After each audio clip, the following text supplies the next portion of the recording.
से ही अब्दुल हमीद की तमन्ना एक बहादुर सिपाही बनने की थी और उसका ये ख्वाब था कि जब भी मैं युद्ध जीत करके आऊं मेरे गांव के लोग मेरा स्वागत करने के लिए आगे आए। और रात दिन वो यही स्वप्न देखा करता था। धीरे धीरे वह उसकी तरफ अग्रसर जाने भी लगा।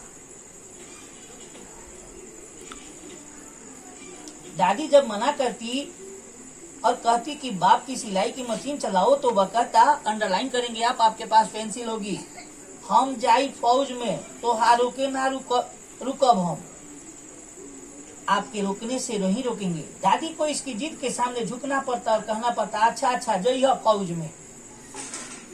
इस तरह वह अपने पिता से भी फौज में भर्ती होने के लिए उलझता रहता और कपड़े सीने के धंधे से मुकर जाता। खेल कूद में वह तेज तर्रार था। कबड्डी खेलने में तो गांव से उसका कोई सानी ही नहीं था।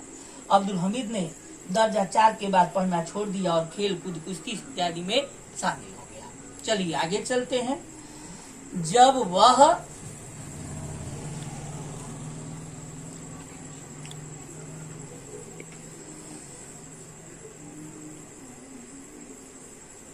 जवान के लिए भर्ती हुआ और परेड में शामिल हुआ तो उसके परेड को देख करके स्वयं परेड कराने वाले हवलदार उससे पूछ बैठे, तुम कहाँ सीखे हो, तुम्हारे पैर इतने अच्छे तरह से कैसे बैठ रहे हैं। और एक समय आया, देखिए पंक्ति और से रेखांकित कीजिएगा, वह अपने साथियों को भी लकड़ी सिखाता, निशाने लगाने में तो उसे कमाल हासिल था। वह उड़ती चिड़िया को भी आसानी से मार गिराता। उसके सभी साथी उसकी फुर्ती, बहादुरी और सदैव निशाने की तारीफ करते नहीं अघाते। उसकी मिलनसार शख्सियत और दोस्ताना व्यवहार भी सभी साथियों का क्या करती थी, मन मोह लेती थी। अब्दुल हमीद को अपना रंग कौशल दिखाने का मौका जल्दी ही मिल गया। 1962 में हमारे देश पर चीन का हमला हुआ था। हमारे जवानों का एक जत्था चीनी फौज के घेरे में था। हमीद भी है। लोगों को क्या मालूम कि यह सांवला सलोना जवान वीर नहीं परमवीर है। यह तो उसकी पहली अग्नि परीक्षा थी। रेखांकित कीजिएगा पेंसिल से। लोगों ने देखा कि उसमें अपार साहस है। वह मौत से और शिकस्त के मुकाबले डटा हुआ है। साथी एक एक कर कम होते जा रहे हैं, लेकिन उसमें थोड़ी भी घबराहट नहीं है। उसके बदन से खून के फव्वारे छूट रहे हैं, पर उसके मन में कोई कमजोरी नहीं आती, न पिता की, न माँ की, न बीबी की, न बेटे की, न गांव की, न घर की।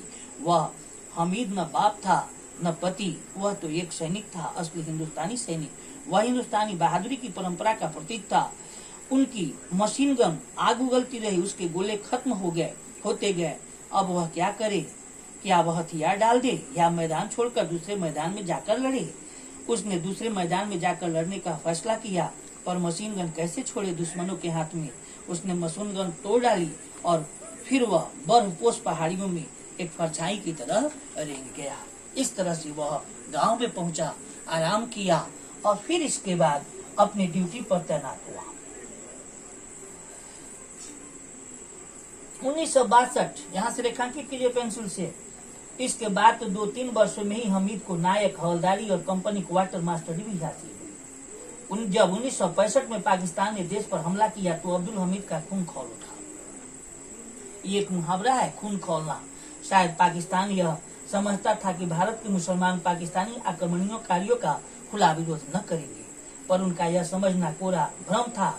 भारत के मुसलमानों को भी अपने देश पर उतना ही अभिमान है जितना कि हिंदुओं को अभिमान है, और उसका प्रमाण भी वीर अब्दुल हमीद ने अपनी कुर्बानी देकर दी। 17 सितंबर 1965 ईस्वी कसूर का क्षेत्र घमासान लड़ाई छिड़ी हुई थी। पाकिस्तान को अपने मंगनी के पैटर्न टैंक पर बढ़ाना था। इन दैत्याकार फौलादी टैंकों द्वारा सब कुछ रहते हुए भारतीय सीमा में घुसते आने का उनका हौसला बुलंदी पर था, पर यह हौसला भारतीय वीरों के सामने पस्त हो गया। यहाँ एक मोर्चे पर हमीद ने अपने साथियों को ललकारा, आगे बढ़ो। वह खुद आगे बढ़ा। उसने देखा दुश्मन सिर से पैर तक लोहे का है। उसकी एंटी टैंक बंदूक आग उगलने लगी।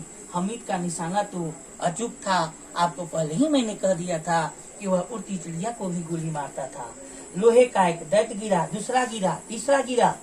आगे बढ़ो, हमीद ने जोर से नारा लगाया। क्षण भर में ही 3 टैंक बर्बाद हो गए।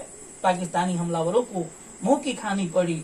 उस समय हमीद में न जाने कौन कौन सी अद्भुत शक्ति भर गई थी। वह अपने प्राण हथेली पर लेकर हमला करता जा रहा था। देखते देखते उसने 3 टैंकों का धराशायी कर दिया। उसी वक्त कोई चीज उसके सीने से टकराई।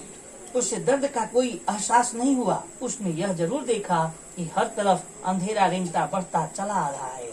उसने फिर आगे बढ़ो कहना चाहा, मगर होठों से शब्द निकलने की ताकत न रह गई। इसलिए उसने एक ऐसा शब्द निकाला जिसमें होठों की जरूरत नहीं होती, अल्लाह। यह शब्द गुंजा, इतना गुंजा कि रणभूमि की आवाजें दब गई और फिर एक तरफ सन्नाटा छा गया, एक अथाह सन्नाटा, एक अनंत सन्नाटा। बरसों से यही एक ख्वाब उसका पीछा कर रहा था, वतन के लिए मरना। यह कार्य उसके लिए हंसी खेल था और उसका यह ख्वाब पूरा हुआ।